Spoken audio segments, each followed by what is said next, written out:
On behalf of the League of Women Voters St. Cloud area, welcome to this forum featuring candidates for the mayor of the city of St. Cloud. Thank you, candidates, for attending and participating in this event. We thank the City of St. Cloud administrative staff for making arrangements to meet in the council chambers. We are recording this forum and will upload it to our YouTube channel. A link to the recording will be put on our website. The League of Women Voters is a nonpartisan political organization. This means we do not support or oppose particular political parties or individual candidates, but we do study and take positions on issues. We sponsor candidate forums because we believe informed citizens are the foundation of democracy. I am Linda Saupe, a member of the St. Cloud Area League, and I will moderate this forum. Susan Smith and Ann Fleming will be timekeepers. We moderate candidate forums according to a standard protocol that is designed to be fair and open. The candidates have accepted the format in advance. Ordinarily, we invite audience members to ask questions. In 2020, due to safety concerns associated with COVID-19, this forum will not have an in-person audience. Instead, we solicited questions from the public and compiled questions in advance. Questions of a related nature have been condensed and combined. All questions asked will be relevant to specific issues the candidates would normally address as the mayor of the city of St. Cloud. Each candidate will have the opportunity to answer all questions. Two candidates are running for mayor of St. Cloud. They are seated in alphabetical order by last name, Dave Kleis and Stephen Schiller. The candidates' opening statements will be offered in the order they are seated. After that, the order for answering will be rotated. All candidates will be invited to answer all questions.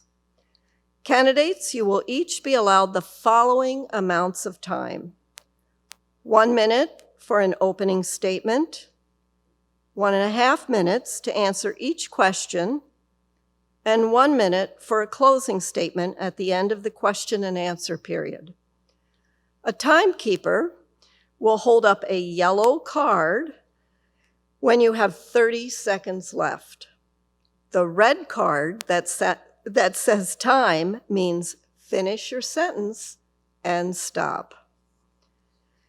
The mayor of St. Cloud is the chief executive officer of the city and is responsible for policy administration with the assistance of the city administrator. The mayor has important responsibilities, including overseeing the work of advisory boards and the city council. Candidates, for your opening statement, you will each have 1 minute to state why you are seeking the office of mayor. We will begin with Dave Kleis. And before you start, Dave and Stephen, let me just say that because there are two of you, when we get to the questions, you can leave your mask off because you'll be first for one question and then second for another and then first for the other one. So you'll be answering two questions simultaneously. You'll get the hang of it. But go ahead with your opening statement, please. Thank Dave. you. I appreciate the opportunity, and I want to thank the League of Women Voters for sponsoring these forums. I was concerned as we've gone into this year of a pandemic that this would be a tradition that might go virtual. I'm glad you're able to do this and able to do this in person. So I appreciate that. I'm honored to serve as mayor of St. Cloud. Service is extremely important to me. It was instilled into me as a young age. It's one of the reasons I joined the United States Air Force when I was 17 through the delayed enlistment program. It's also why I have been an active volunteer on a lot of boards and organizations and throughout the community. It's also when asked to serve, I served in the Minnesota Senate And when asked to serve as mayor, I made that determination to serve, to put myself out there and the opportunity to serve our community. Service is extremely important. And they're challenging times with COVID-19, the economic aspect of it and what it's done for the city and for the community. And it's important to not abandon in these difficult times, but to continue that service and that commitment. Stephen? I would like to again thank the League of Women Voters of St. Cloud and the City of St. Cloud for hosting this. You know, I'm Stephen Schiller, and I'm here today to be the mayor of St. Cloud. I'm a family man with 2 children and a wife who just got her citizenship last Wednesday. So I know the struggles of obtaining the rights of citizenship. You know, we need a mayor that is, honest and transparent about the things that are happening in our city, to bring people together, to make the necessary changes, to move us forward, to basically make our city safe again. You know, I have the educational experience from St. Cloud State University in local and urban affairs, which actually is city management, and 22 years as a logistics officer in the military, where I actually served. I ran a base camp along the Iraqi-Kuwaiti border, and my job was I was actually the mayor of my base camp.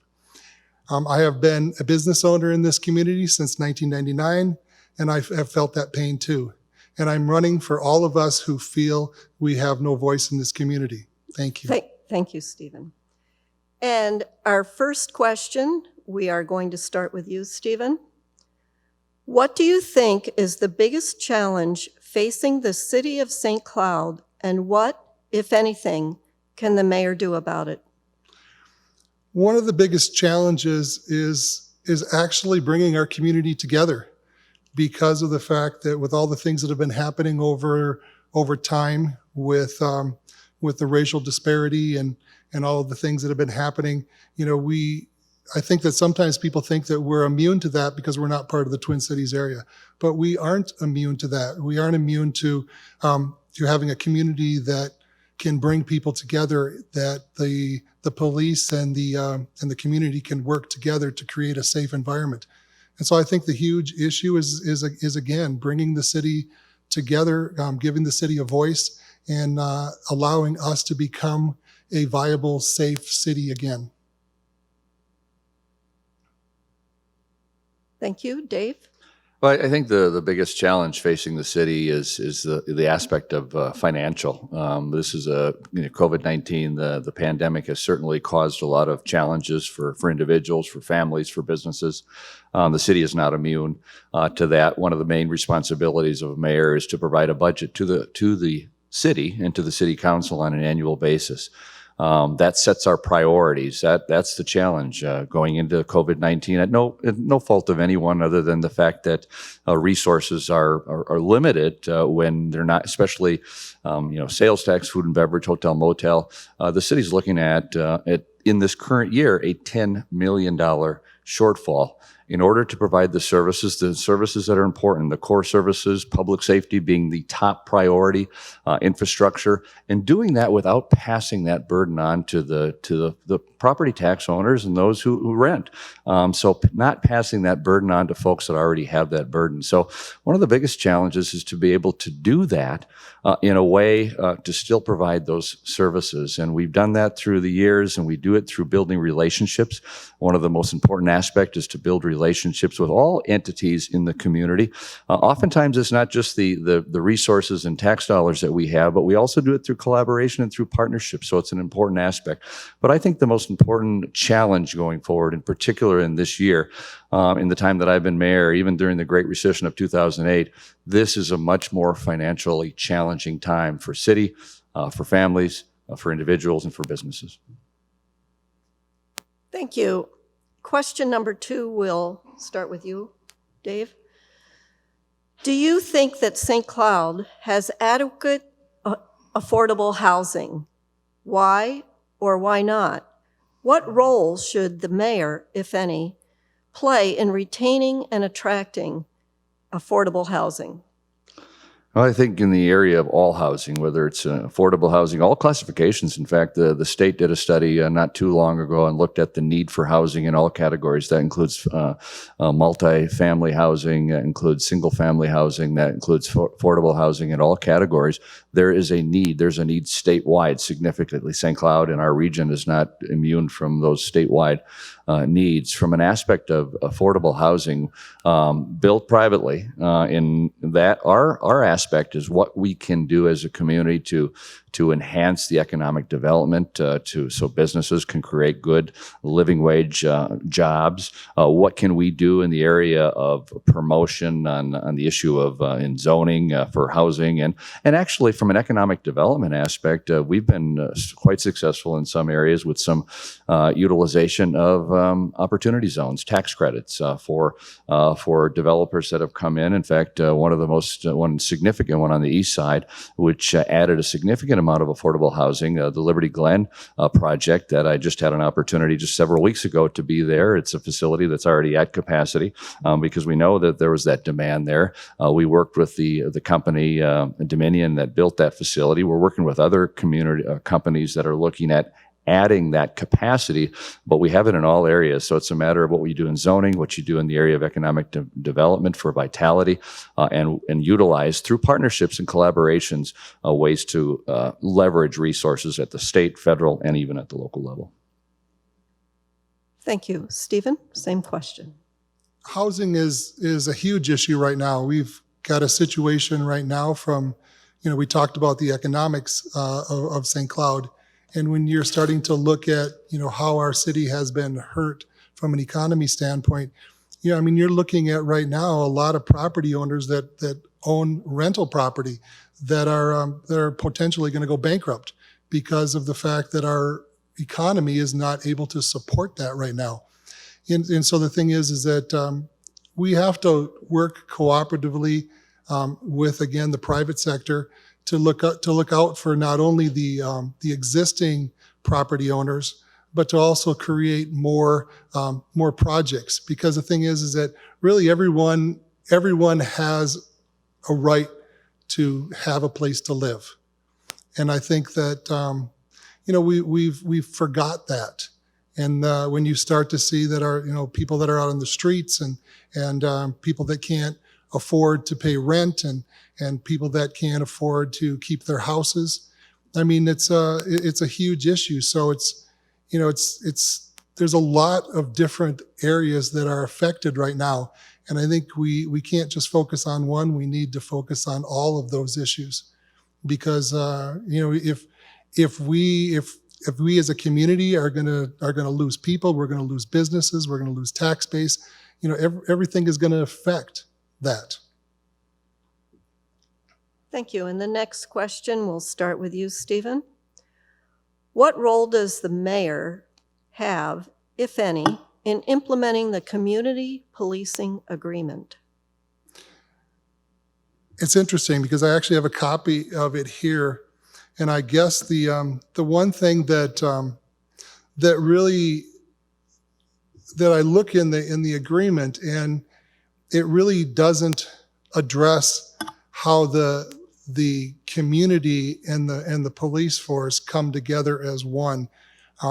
Interesting enough, I talked to one of the officers, and we talked about community policing, and for police officers to be assigned to a community so that people were able to get to know them, know who they are, build up a relationship, build up a trust factor, and having a system in place that allows citizens to report crimes, and to have a system that will protect them, that will allow them to tell us about serious crimes, and yet can be anonymous. Because I think that we as a police force cannot identify all crime, but our people can, because they see it every day. They see it in their communities.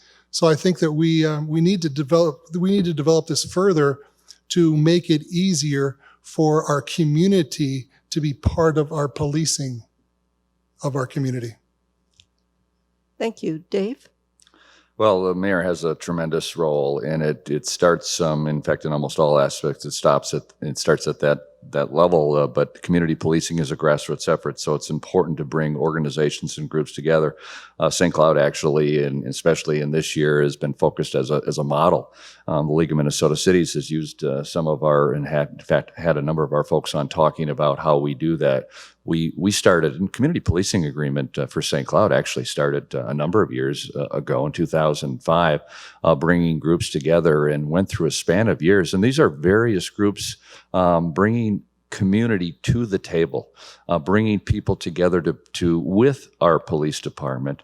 That first agreement was signed again way back, that original in 2005. But then not only then, we have met several times again, and not only was an agreement signed in 2017, but as part of that agreement, it was to get together again every year in January. So in 2018, 2019. In light of what happened with the murder of George Floyd in Minneapolis and the civil unrest, we actually gathered several times since then to look at the agreement, look at the discussions, and basically it's an agreement and a dialogue. It creates an open dialogue with groups and organizations so that they're part of that, not only that conversation, but also part of the actual community policing. It takes the whole community to focus on the reduction of crime in our area, but also in working together collaboratively.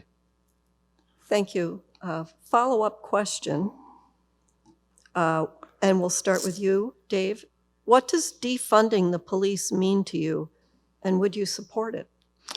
I do not support defunding of the police. I think, and the aspect of reducing even the resources, those financial resources, I think is the wrong direction to go.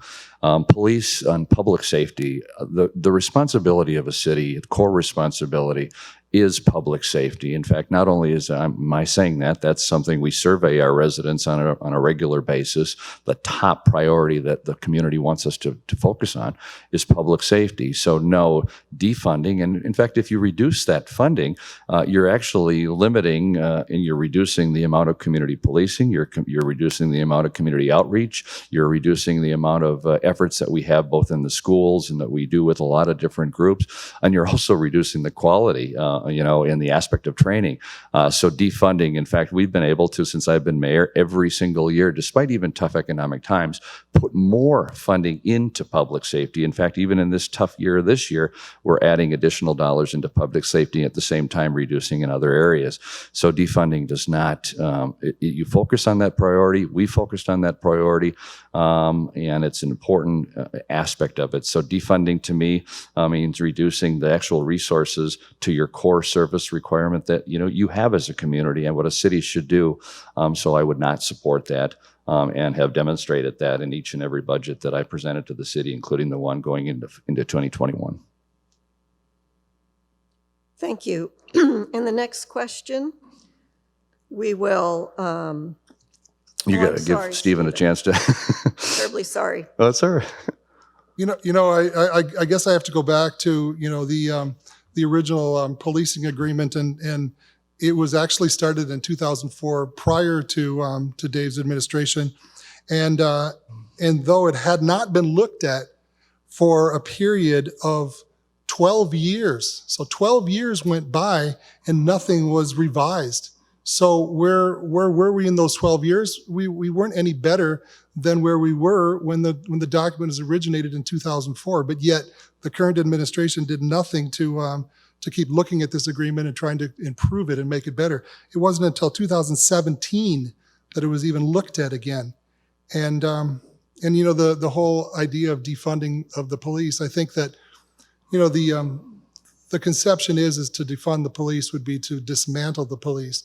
And the thing is that I think that's a very strong misconception. Defunding could be a restructuring. I do not think that we can not have a police force. We have to have a police force. But I also think that police force needs to focus on issues that they're actually trained to do. There are a lot of areas that they have to respond in from a human rights standpoint that they're not trained to do.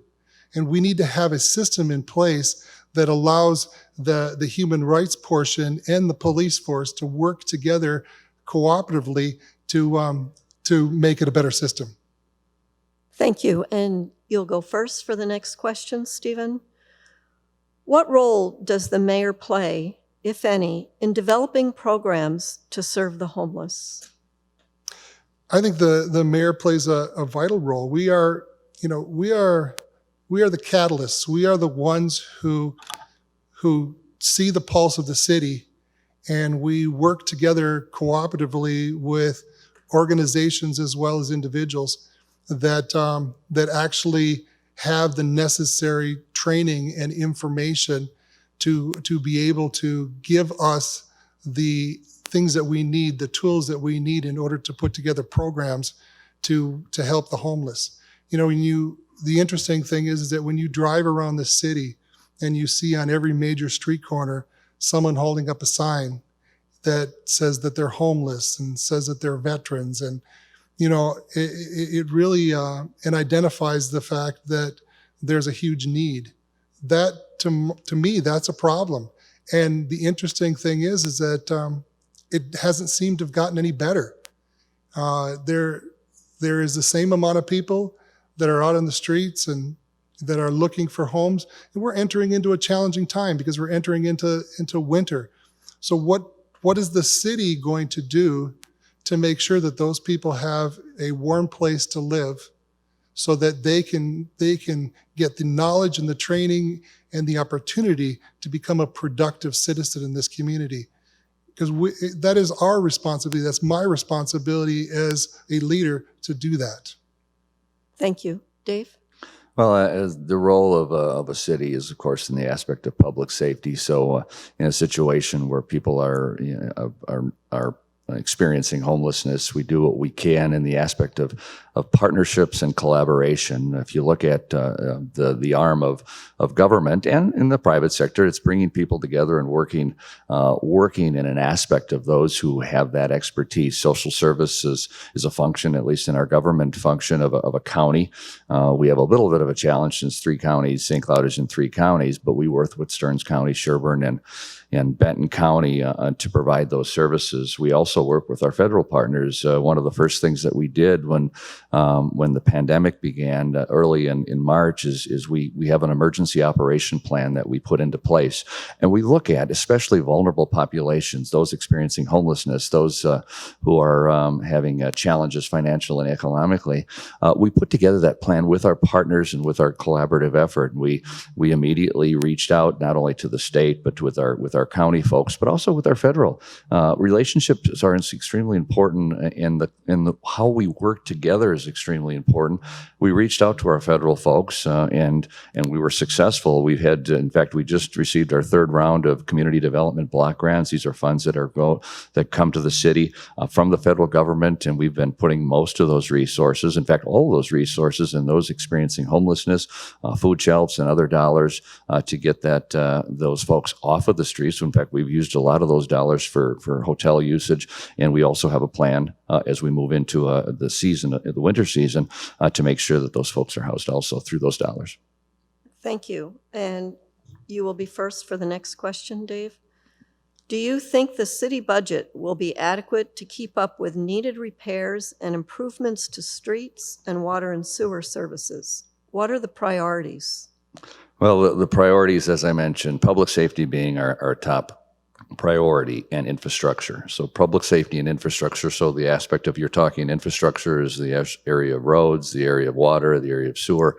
Under our city budget, the roads, public safety are part of our general fund operation budget. Enterprise funds are those for the water and sewer, which are utilized through your utility fee. We just had the council just passed unanimously in September that budget going forward. We increased dollars into public safety despite the economic challenges that we have going forward. But we've also put more money into roads and infrastructure. In fact, if you look at what we've done, if you go back about 4 years ago, we were spending spending about $6.5 million on road repair and infrastructure, that aspect of infrastructure. We tripled that to $18 million the following year. We brought that above $18 million the following year. In fact, 2020, $20 million, and we're looking at going forward in making sure, and even in this tough economic time, we're still adding dollars to seal coating, for example, in the budget for 2021, which is a preventative maintenance so that you don't have the situation of roads in the future that end up with a mill and overlay. We still do those types of preventative maintenance. This is also an aspect of collaboration with our federal and state folks on funding for roads. In fact, we've even looked at different funding alternatives in the past by the utilization of the half-cent sales tax. We're a regional center with 400 miles of roadway, 68,000 people in our population, but 180,000 daily. So utilizing sales tax helps pay for those roads in a regional manner. So, Thank you. Stephen? Could you restate the question for me, please? Certainly. Do you think the city budget will be adequate to keep up with needed repairs and improvements to streets and water and sewer services? What are the priorities? You know, what we have to look at, I mean, this is not a normal time. In a normal time, we would take a look at, you know, what is needed for repairs and infrastructure and you know, to improve our city services and stuff like this. But, you know, this is not a normal time.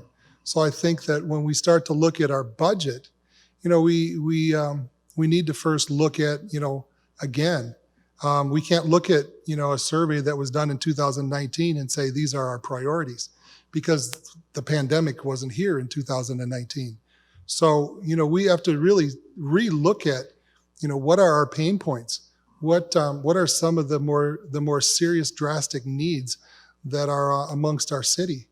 And, you know, and we need to realize that we may need to refocus our funds, and we need to let the citizens know that we're not forgetting about them.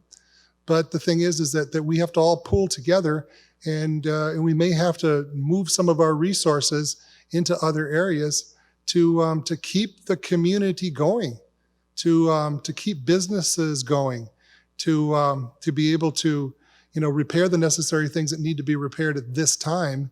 But again, you know, transparency is a huge issue, and I just think that we need to be a little more transparent and honest with our people, to let people know, you know, here's what the priorities have to be based on where we're at today. Thank you. And the next question will start with you, Stephen. Local organizations offer a range of programs for the city's youth. What role do you think the city has, if any, in supporting these programs? It's interesting because, you know, I've lived in this community all but 2 years of my life. I was born and raised in St. Cloud, and so I've had an opportunity over the last 57 years to experience 55 years out of that in this community. And what's funny is that I've seen things deteriorate from a standpoint of, you know, as a great example, I used to have a basketball team, an adult basketball team. Well, that for whatever reason, that league just like disappeared, and no explanation, no reason. So the thing is that I look at it, and it's like we as a city need to be actively involved with our community programs to make sure that programs are being offered to not only our youth, but our adults, to make sure that everybody has an opportunity to participate in whatever activity they want to participate in. And I think that, you know, we have not done that very well as a city. And so some people might say, well, it's not our responsibility, but, you know, the people are our responsibility. So if the people are our responsibility, it's our responsibility. And to be able to offer opportunities for people to gather together and have fun and enjoy life is hugely important. And I think that we as a city have forgot that. Thank you. Dave? Well, I think your question is this, the question, wherever it came from, is spot on in the aspect of working with organizations. We work, in fact, we leverage a lot of tremendous capital, both human capital and financial capital, by working and partnering with groups. I can probably give you one of the best examples, from a community aspect. Unfortunately, we didn't benefit from Summertime by George this year, but we work with the St. Cloud Rotary. We work with a lot of service clubs. That's an organization that came to the city. In fact, shortly after I became mayor, I sat down with the Rotary, and we worked together on a partnership that added $1.6 million in private funding to renovate the Lake George area. And that was a collaborative effort between the city and $1.6 million in private funds. And it didn't just stop there. It extended into what became Summertime by George. They didn't want to just have the renovation; they wanted to partner. We partnered on putting on probably one of the highlights, I think, for summer for a lot of people, is that Wednesday Summertime by George. We do that in a number of other ways. The Boys and Girls Club, we help work with the Boys and Girls Club. There's actually a funding piece that we put in to help mentoring young people. We work with a lot of other service clubs. I just dedicated a park not too long ago where the Kiwanis gave some playground equipment. We just worked with the paddle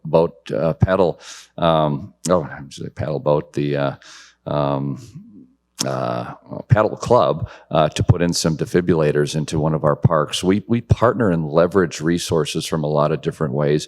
It's important that we work together. Probably one of the best example is the YMCA and our aquatic center. That's a partnership. Thank you. And you'll be first for the next question. What do you see as the future for the Whitney Senior Center? Well, Whitney Senior Center is a tremendous asset in our community, and it's something that Al Lair, former mayor, took an old airport hangar and made into a premier facility for seniors in our community. And it's been a challenging year. Especially with the groups that in one of the high risk areas are seniors, and to have to close that facility for a period of time where it's open now, and we're continuing to do more and more programming. Regional, we've worked very hard to work with our area city partners to make it a regional asset for our community. The Whitney Senior Center, again, leveraging in this case regional support, but also leveraging grants and other opportunities to really give an aspect of fitness, the activity, all the activities that take place at Whitney Senior Center. So it's a high priority for us, and even in a pandemic, we have a tremendous advisory board made of seniors that focus on the needs of the facility. But it is a facility that through collaborative effort, through resources from our partners, both privately and publicly and regionally, it's something that it's a gem. In fact, I know a lot of places that wish they had the type of facility that St. Cloud has as a senior center. And so it's a priority to us, and it's a way of leveraging, again, partnerships and building relationships with those partnerships to continue that asset in our community. Stephen? Again, growing up in this community and living nearly, I think, 4 blocks away from that facility, it's difficult for me to not say that things have really not changed. And I look at the facility, and I look at when my dad lived in this community his whole life. He was actually the first Blue Cross and Blue Shield rep in St. Cloud.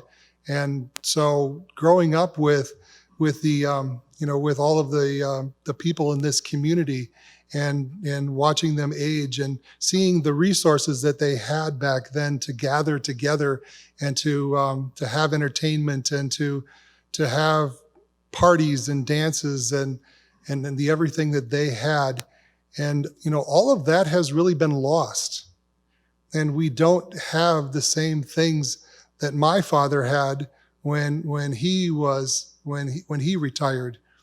And so the thing is that my focus would be to bring back the old St. Cloud, to bring back the way things used to be, to bring back more resources because I'm 57 years old. I'm going to be there in not that long a period of time. And so I'm not only working for them, but I'm working for myself to, again, provide more than what we're currently doing. Thank you. And the next question will be yours, Stephen, to start. Do you agree with the governor's emergency declarations regarding COVID? Why or why not? The thing is that we, and I guess I'll address the mask situation. We may not all agree with the wearing of masks, but it becomes a matter of respect.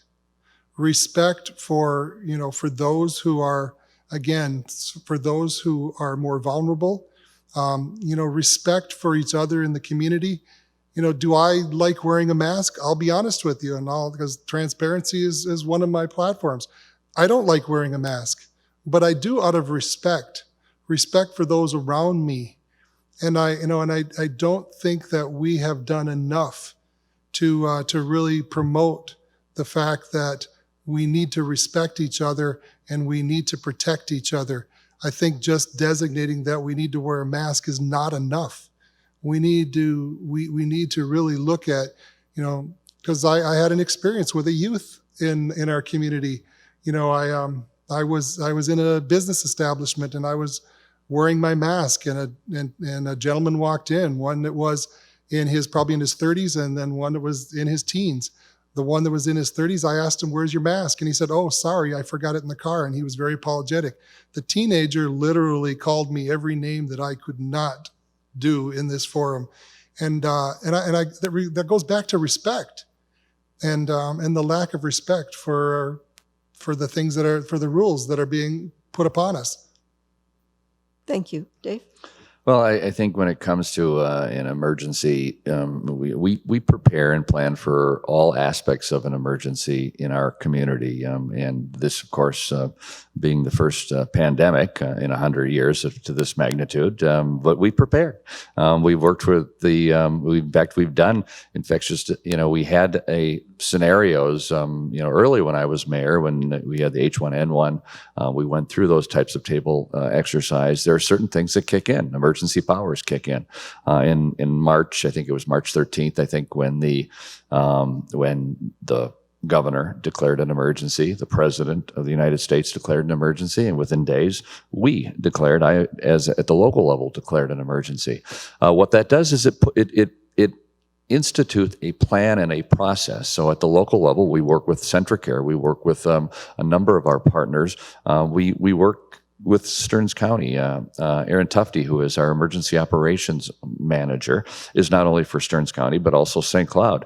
We meet on a regular basis, our staff, their staff. We had a lot of meetings in those early days in the aspect of what parts of your plan you do. Now, I'm not a doctor, I'm not a scientist, but when doctors and scientists, I would agree with Stephen in the aspect of respect. I think it's important to respect the health of others. The aspect of protecting others. I'm not wearing this mask to protect myself, I'm wearing the mask to protect others. So it's part of what the doctors and the science, and it's part of what the emergency operation plan goes for. I can't speak for other levels. Other levels are held accountable by other folks, the public in general, but I can tell you what we do at the city level. Thank you. And you'll start with the next question, Dave. What would you like to see for development of the east side of St. Cloud? Well, the east side of St. Cloud, all parts of St. Cloud, the east side in particularly, we just went through a very extensive, long, comprehensive plan that the city did. And the award-winning, by the way, our staff does a tremendous job of engaging people, and that's the most important aspect. Everything that we do, it's so important to make sure that the public is involved in it. So the engagement aspect, especially in a comprehensive plan, but as part of that comprehensive plan, we took a sub-plan on the east side.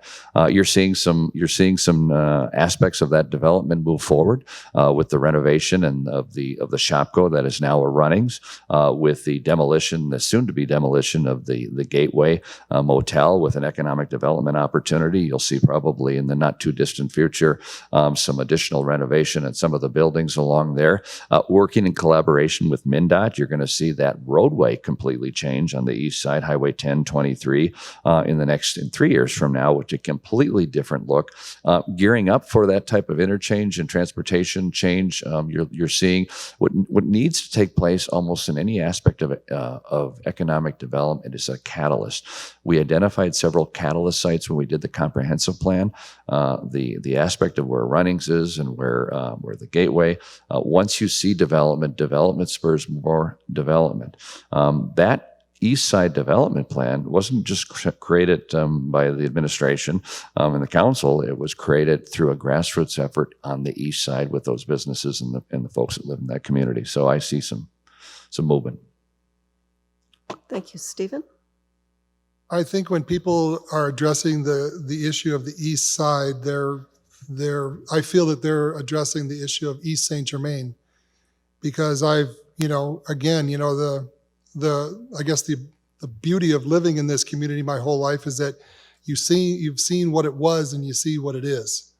And when you've seen the deterioration of that part of the community, it's almost like we forgot that it's part of our downtown area.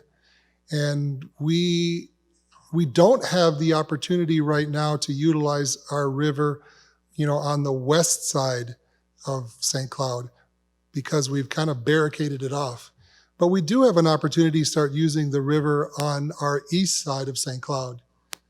So it would be nice to see us develop something on that east side that is going to help beautify that part of the community and again, bring it back into the downtown area and make them feel like they're part of the community again. I think that a lot of times they feel like they're a forgotten entity.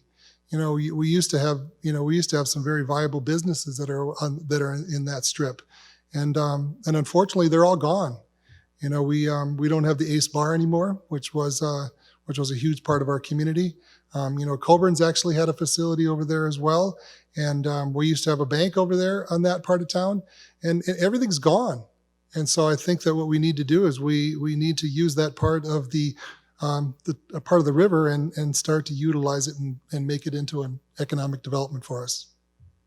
Thank you. And you'll start with the next question, Stephen.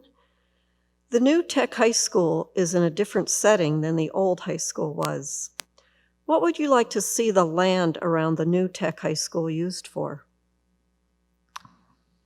It's an interesting question, because currently what's been proposed is to utilize that as the new city hall.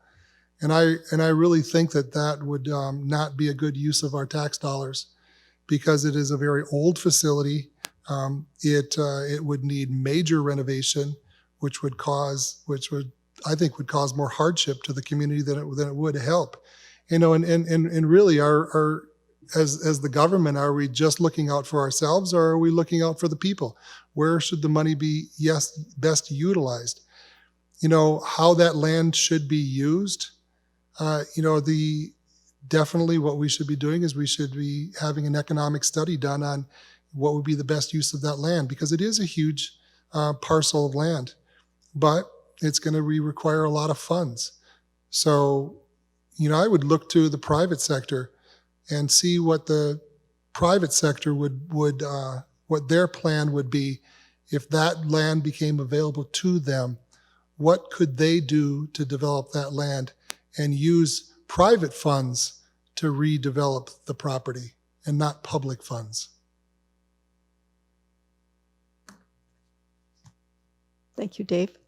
And I think your question was about the new Tech High School. I will read it again. The new Tech High School is in a different setting than the old high school was. What would you like to see the land around the new Tech High School used for? If you don't mind, I could come back to what Stephen was talking about. But on the new Tech High School, as part of the comprehensive plan, in fact, the new Tech High School is out where it is because of the comprehensive plan.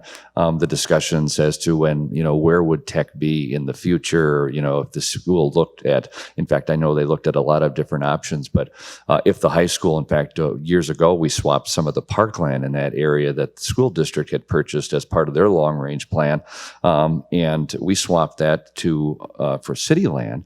But that was part of, again, that decision was made. That was a voter, that was a referendum to build a new school. That's where it's at. We have in our comprehensive plan a kind of a Whitney South, not necessarily with the Whitney Senior Center, but the Whitney, the soccer fields, the softball fields, potentially even, if you want to really look at what the need long term in this area, some type of field house would be nice in that area. In fact, I proposed that a few years ago in the state of the city, working in collaboration, and we've had a lot of discussion actually with some of our partners to have that done in a private way. But right now, that plan is for additional park area similar to the Whitney Park area, but only on the south side. As you see more opportunity, you're seeing some economic development that's already taking place, some housing in that area. And of course, now that the roadway is almost complete, it's at least the first part is complete. Next year will be the final phase. You'll see some more development in that area. And if we can get back to the other question, I'd love to be able to answer that, the old tech site too, if that comes up again, if we have an opportunity. That is coming up. And Apologize if I misunderstood the question. that's okay. I think you covered it. This is the last question before our closing statements. And the question is there a current timetable for moving City Hall to the old Tech High School? And what additional plans, if any, would you like to see considered for that building? And you're first, Dave. Okay. And then Stephen can answer the new one when we get to that. Thank you. But yes, the current plan is to, and this went through a pretty extensive process when the school district and the voters made a decision to move the school to its current location. What do you do with a building of that size and that magnitude? A building that's been a school for over 100 years, and how do you preserve the history? To me, preserving history and heritage is extremely important. This was, when I was growing up, St. Cloud was the big city. I grew up in Litchfield, 45 miles from here. So this is where we came to shop and to, from that perspective, but almost my entire adult life, I've lived here since I came to St. Cloud State University. To preserve that history, how do we do that? We went through a process with the neighborhood. We reached out, actually, we did an RFP to the private sector, a request for proposals. Actually, it wasn't an RFP, it was, we looked for requests on ideas. So we looked at opportunities. In fact, we went through a process with the neighborhood. The neighborhood is important. It's a historic neighborhood, and it's important to have that neighborhood feedback. One of the top things that came up was housing. But very close was looking at a city hall. In fact, the word city hall was part of that with the neighborhood. We explored their top one, which was housing. We worked with Dominium, who I mentioned earlier. They were the only people who responded to our RFP. So the only proposal we had would have actually, not only we would have had to give the land, demolish the building, but also give them $10 million to develop it. So we fell back on the second piece, is what the neighborhood wanted to do. And so that the school district has agreed, school board anyway, and the council unanimously has supported that. The neighborhood wants that. That's moving forward as we move forward after COVID. And Stephen, if you'd like to include what you would like to see the land around the new Tech High School used for, in addition to the current question. Sure, thank you. It's interesting because we as a city have really started to, we've only got ways to expand out to the west. We've almost become kind of boxed in when it comes to developments. So the thing is that to have that opportunity to expand our city, south, is a great opportunity. And really, in essence, back in the old days of when people were able to walk to school and didn't have to ride a bus, and so and communities were built around our schools, and I think that we have an opportunity right now to bring some of that back by utilizing the land around that area, by encouraging development, encouraging communities to spring up and develop around the new school. And because the thing is that again, it's I think the opportunity is there to be able to expand our city and to continue to grow, because we have not really grown in the last several years, last decades. We've kind of stayed a little stagnant. So I think promoting economic development in that area would be a huge plus for our community. And just to kind of close is that, this facility, my dad actually went to elementary school here. And this has been a viable building for a lot of years. And I would like to see it continue to be that. Thank you. We have reached the end of our time for questions and will begin closing statements. You will each have 1 minute to summarize why you believe your qualifications are well matched with the requirements of being mayor of St. Cloud. And Stephen, we're going to start with you. Again, I just want to reiterate the fact that again, my name is Stephen Schiller, and I am here to be for you to seriously consider me being your mayor of St. Cloud. And why do I feel that I am capable of doing this? This is what I went to school for. This is what I trained at St. Cloud State for. This is what I have trained for my whole life in the military. And we have two choices. We have the choice of either sitting back and complaining and doing nothing, or we have the ability to stand up and let our voice be heard. And I feel that, why do I feel qualified? Because I've been one of those ones who have not been heard for the last 57 years. And I think it's time that all of us have a voice in this community, and that us as leaders are just the catalysts. We don't make the decisions. We make the final decisions, but we do it based on what the public perceives as the most important things in this community. Thank you. Dave?